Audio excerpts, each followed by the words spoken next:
When California voters approved the construction of a high-speed rail line from Los Angeles to San Francisco, the project was expected to cost $33 billion and be completed in 2020. But by 2022, only 22 miles of the 400-mile route was ready for track, and the California High-Speed Rail Authority said the cost had more than tripled to $105 billion.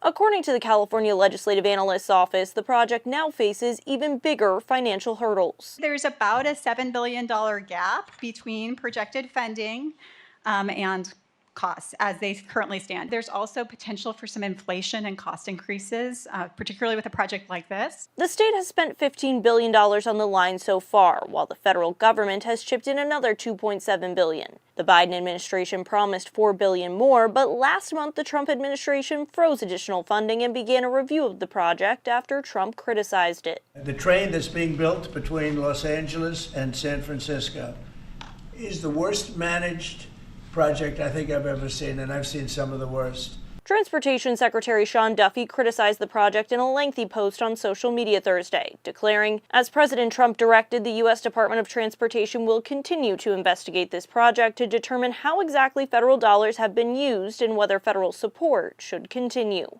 And Northern California Congressman Kevin Kiley is awaiting a response by the FBI to his request for an investigation. Do you actually think there is mismanagement of funds and a crime being committed here?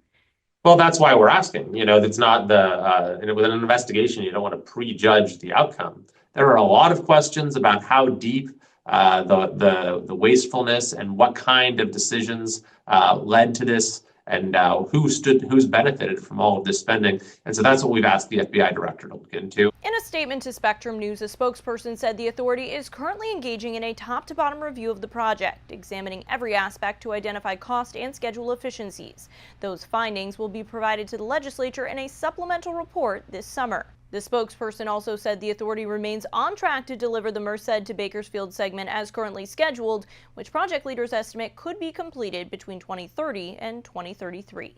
In Washington, Cassie Simeon, Spectrum News.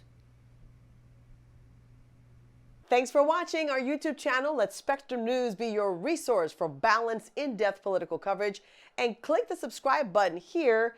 You can also download our app and watch us on TV to learn more about the candidates, where they stand on the issues, and more. We'll see you then.